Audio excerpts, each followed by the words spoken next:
Happy Thanksgiving, Titans fans. It's your boy C to the D back again with another episode of TitanUp Today. Today's show is all about the preview. That's right. The Tennessee Titans at 7-3 travel to Indy to play these Colts, who are also 7-3 in a division rivalry matchup. Again, we're tied at 7-3. Only one of us can be atop the lead. They're currently technically in the lead because they beat us in Week 10, but it's our opportunity right now in Week 12 to get our revenge and take our division back. I cannot wait to bring you this preview, but there's no need to delay. Let's get down to it.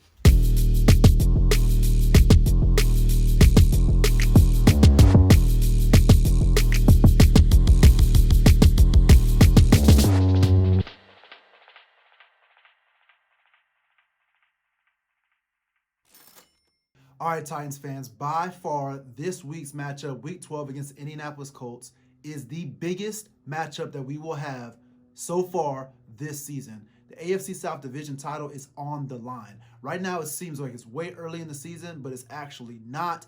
The Colts have already beat us in Week 10, and they have a half of a game head start on us in a tiebreaker scenario. Right now, we're both 7-3, but at the same time, they're ahead of us in the standings and in the division because of that win against us a couple weeks back.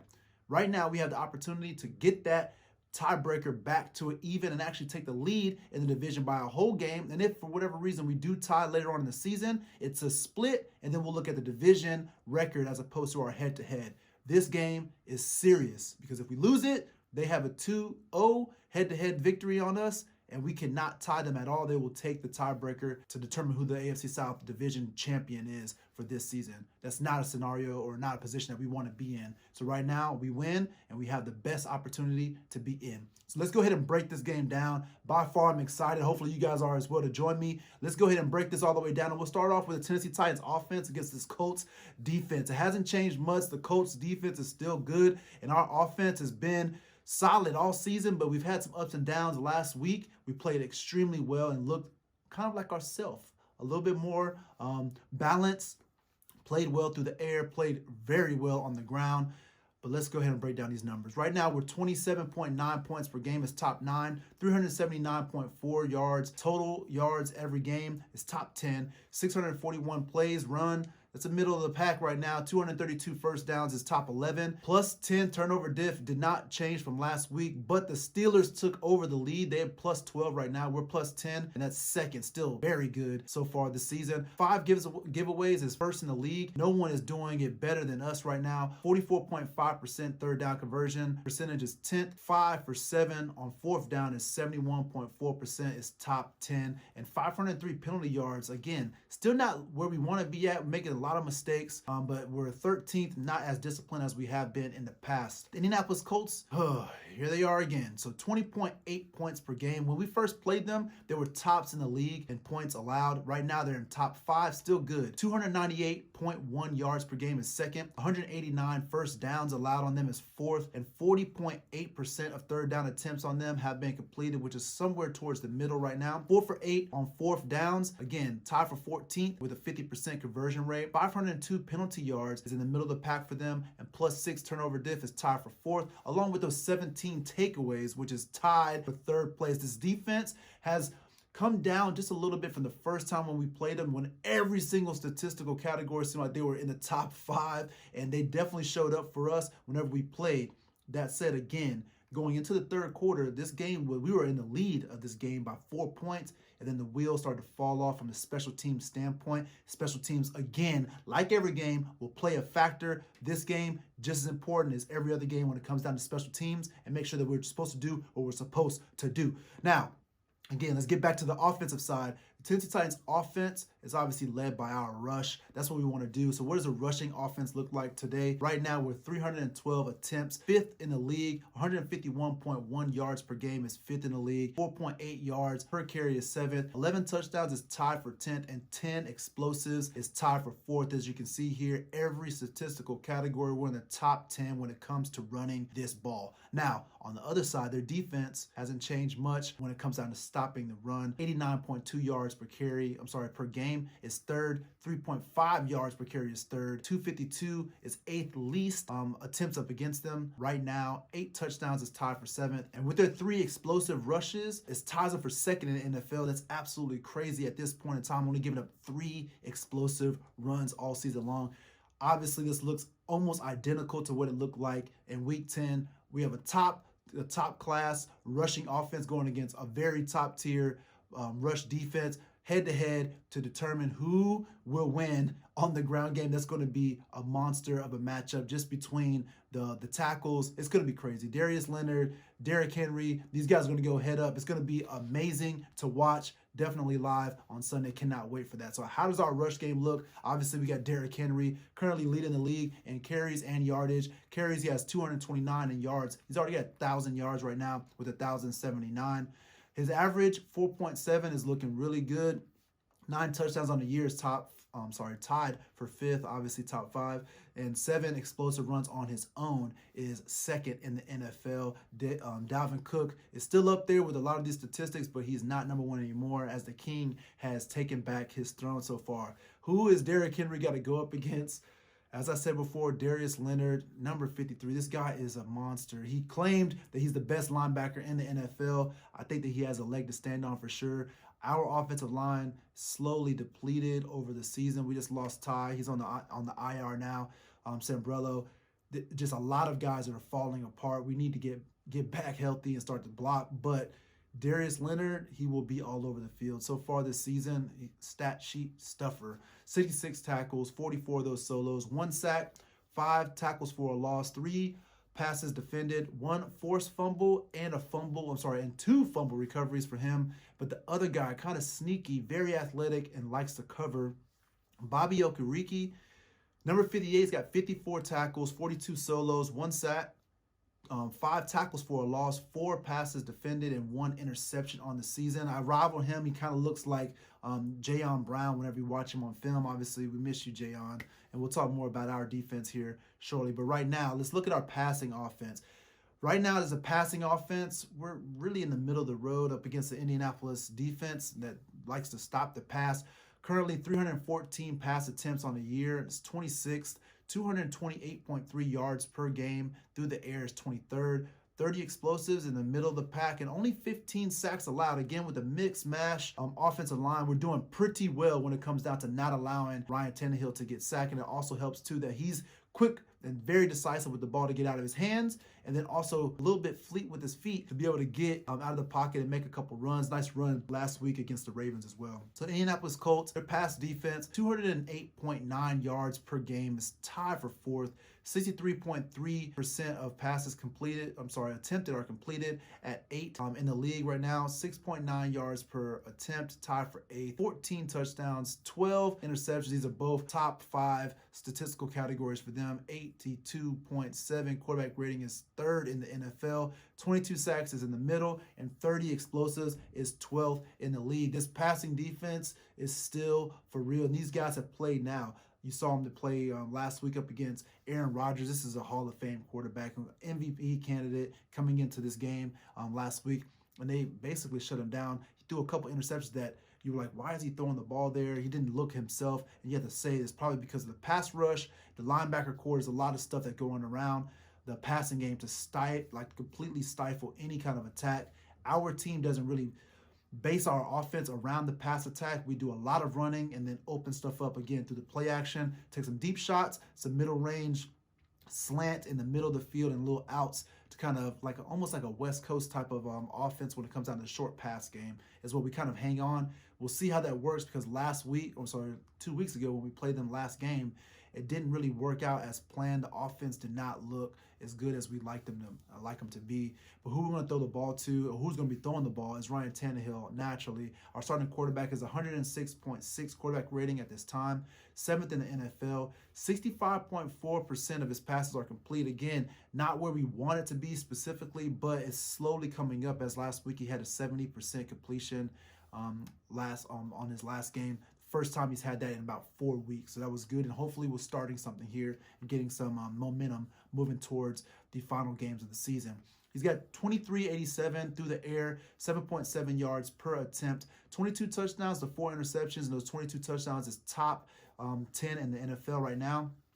Wide receiver Corey Davis, our number one wide receiver threat, statistically speaking, and on the depth chart. He's got 39 receptions, 549 yards through the air, 14.1 yards on every catch, and 3 touchdowns and 9 explosives right now. A.J. Brown will be the number 2 guy coming in. Our guys, last time we played, Corey Davis had 0 catches. I repeat, 0 catches against his squad. We need to make sure that we get it all back together, put this thing in some kind of perspective and blow up as an offense. We have the opportunity to do that with all these names.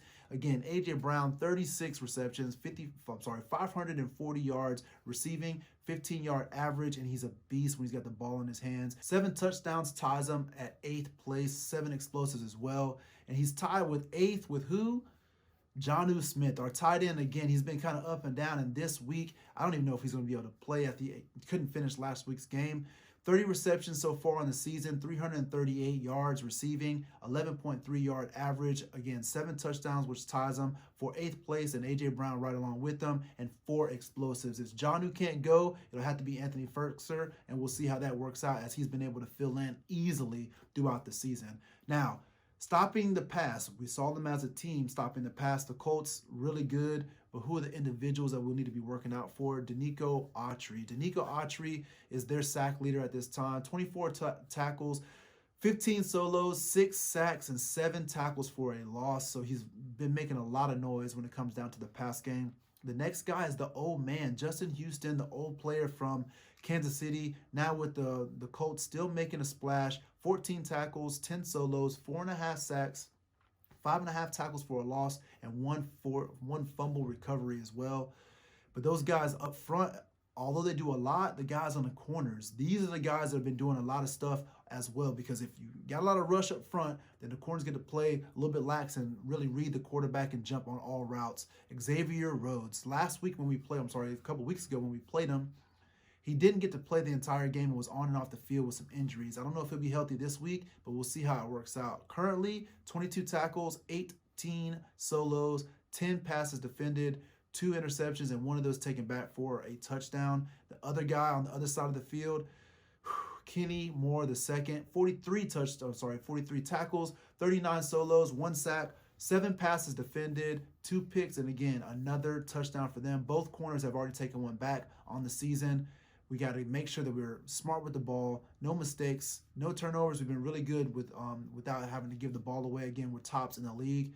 As long as we do that and we play well on special teams, we should be just fine. So the Colts get the ball as well. What does their offense look like so far? Currently, the Colts are showing 27.6 points per game, which is top 10, 373.4 yards per game, which is 13th, 655 plays run, again, tied for 11th, 223 first downs on the season, plus 6 turnover is tied for 4th, 11 giveaways on the season is top 10, 37.5% on third down conversions is towards the bottom, third from the bottom right there when it comes down to converting on third downs.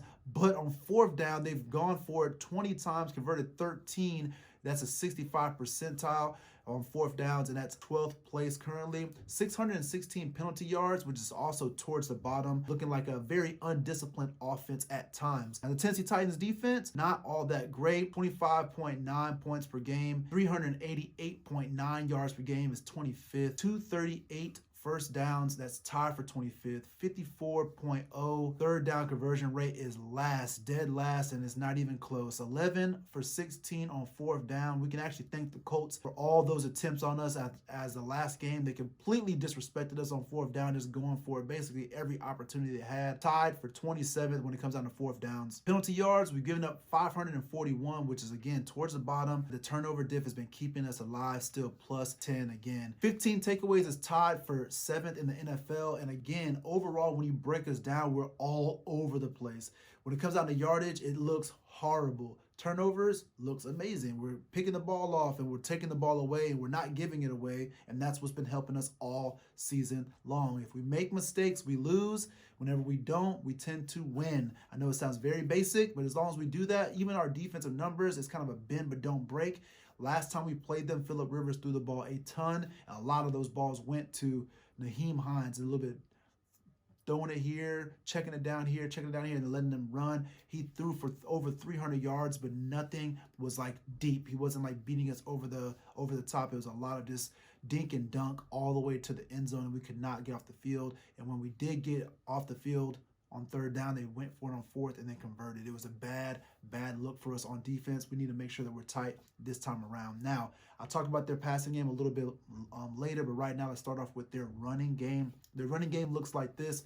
The Indianapolis Colts rush offense, 290 attempts. They're top 10 when it comes down to attempting to run the ball, but everything else, not so great. 109.2 yards per game is 19th. 3.8 yards per carry is tied for 27th. 10 touchdowns is in the middle of the pack, and only 3 explosive plays on the season is tied for 25th. Now, the Tennessee Titans, when it comes to stopping the run, is right down the pipe. I'm talking about everything is just about average in between 15th and 19th. Hasn't changed pretty much all season long. 121.5 yards per game, 4.4 yards per carry. 274 is 16th least amount of run attempts on us in a year. 10 touchdowns and 7 explosive runs. That's, again, everything's between 15 and 19. Not much to write home about when it comes down to stopping the run. Sometimes we do, and sometimes we don't. This Colts offense, when it comes to the run, is not that great, so this should be a game for us to just kind of stop the run, make sure that we stop the pass, and the dink and dunk will be just fine. So what does the Colts pass offense look like? Right now, statistically speaking, they've attempted 355 passes for 18, 264.2 yards per game, which is top 10, 36 explosive plays, tied for 8th currently on the season, and only 10 sacks allowed in the season is tied for first place right now. The O-line is definitely tops in the league. Now, the Tennessee Titans, when it comes down to stopping the pass, 267.4 yards per game. That's 27th. 67.1 of passes attempted are actually completed. That's 21st in the league. 7 yards per attempt is tied for 11th. 21 touchdowns is at the bottom of the league. 10 interceptions is top 10. 94.4 quarterback ratings in the middle of the pack. 12 sacks, again, all the way towards the bottom. And 29 explosives is 11th right now in the season.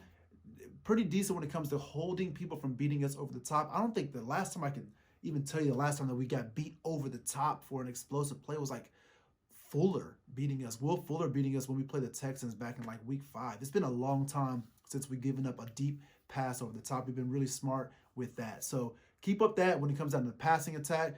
Make sure we keep everything in front of us. Be patient and definitely get off the field on 3rd and 4th down. We have to be tight in the middle as well as on the outside when it comes down to the pass game. So who is Phillip Rivers going to be throwing to? He's got a lot of weapons, but what does his stats look like so far this season? Not too great, to be honest with you. 95.0 quarterback rating, 68.5% of his passes are completed, 2683 through the air, which is a lot of yards, 7.7 yards per attempt, 14 touchdowns to 8 interceptions. A 14 to 8 interception, touchdown to interception ratio is nothing to write home about. And this is something that we can definitely take advantage of. We need to put some pressure on him up front, which is hard enough with that O-line, but maybe we don't. But maybe we just rush 4 or 3 and just drop everybody back and then make him have to make a mistake at some point in time, because the statistics show that he will make a mistake, and I think he's just about time. It's about due for some mistakes, but we'll see if we can force him to do that. Phillip Rivers throws. His number 1 receiver right now is Zach Pascal.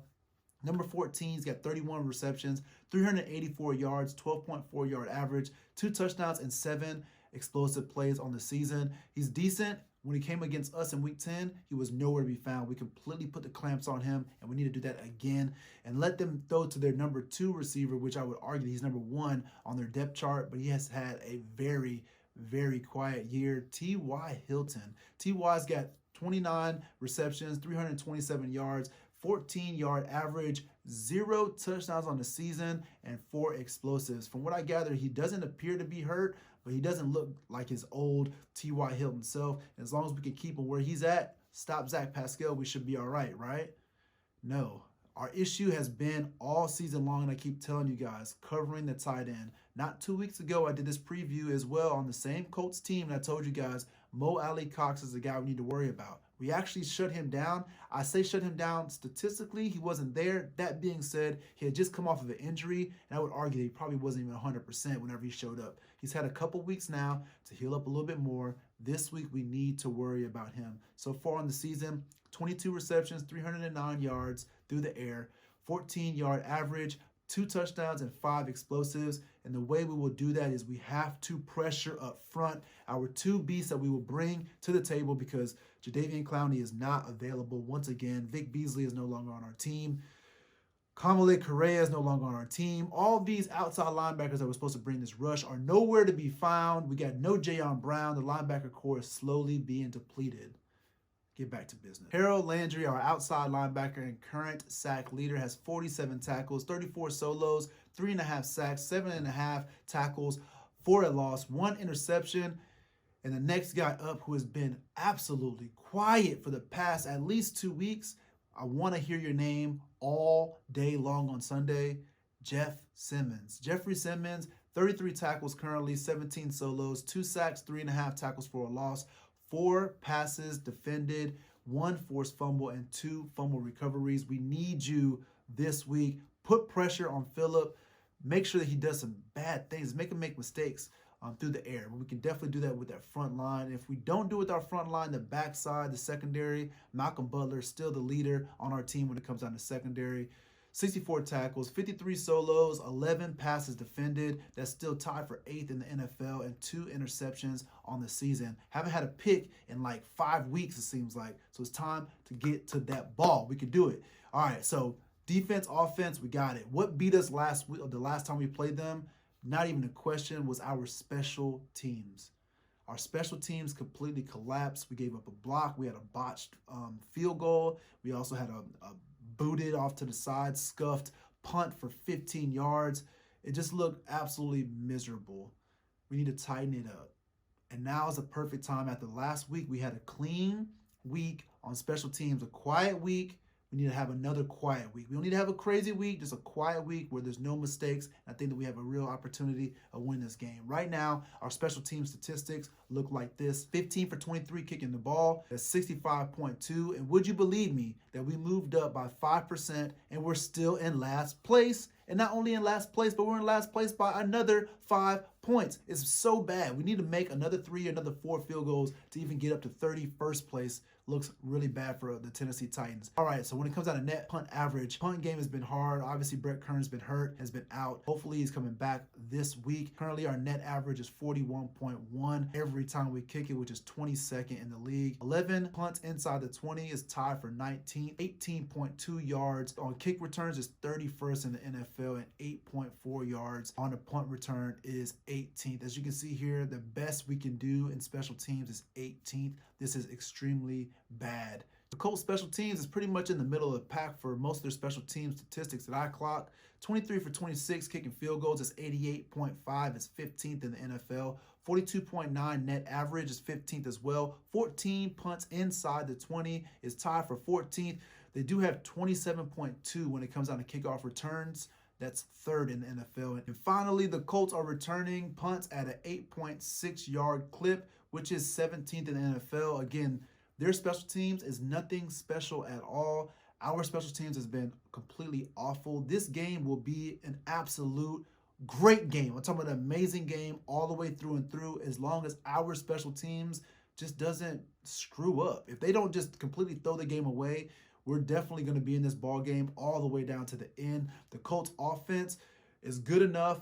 Our defense is good enough, but the defense of the Colts going against our offense is where the actual battle will take place. As long as our offense can put up some points and match their offense, I believe that this game will come down to the wire, and hopefully that Gostkowski field goal, again, quiet day for the special teams, win the game, come back home to Nashville, and continue the season as the AFC South champions. I cannot wait. And once again, before we leave, I want to say happy Thanksgiving to you and your family, and also the Dallas Cowboys and the Detroit Lions get to play today, so we get 3 games, right? No, COVID in the NFL said can't have that. Took away the Baltimore Ravens playing the Steelers. I was really looking forward to that game. I thought the Ravens could have did something special. Now, having that extra time off, everything changes up just a little bit. But nonetheless, we get 2 very mediocre matchups. The first matchup that we got on the books is Houston coming in at 3-7, playing against the Detroit Lions, who just won last week in a game that I thought it was going to be a lot closer, but they ended up winning the game, and now they're 4-6 playing against these Texans. Houston is currently favored by 3 points. The over-under is 51.5. Me and the crew all right here picking our games. I have Detroit to win on Turkey Day, 23-20. They've been here before. They know how to play on Thanksgiving. There should be a great crowd. Probably not, but anyways, it'll be hopefully a good game between two not-so-good teams playing and just entertaining us while we eat our food. Hopefully, we'll see. But the next game up is the Washington football team at 3-7 again, playing the Dallas Cowboys. They're 3-7. The NFC least, bringing us the best that they can, which is not much. Their number one team currently in the NFC East is Philly, and they have 3 wins and 6 losses with the 1 tie. This division is miserable. I keep telling you guys this over and over again. It doesn't matter. But this is the best game they could do in Dallas. Dallas is favored to win by 3 after a shocking victory over Minnesota last week. 46-point over-under. I have Dallas and Andy Dalton to kind of keep this offense going. Wins this game 19-17 because Washington's defense is still good. Chase Young is a monster, by the way. Anyways, that's it. I wrapped up the preview. I've given you guys even a quick prediction on what the games will look like today on Turkey Day. I appreciate you guys. Thanks again for joining in. If you like this episode or any other episode in the past, click the like button, subscribe if you haven't subscribed yet, and also click that notifications bell and get notified the next time we upload an episode of TitanUp 2day. The next show that you'll be seeing from me will be the game predictions for the rest of the matchups after all these matchups are completed. I appreciate you guys again, but I do got one question before you leave. Why tighten up tomorrow when you could tighten up today?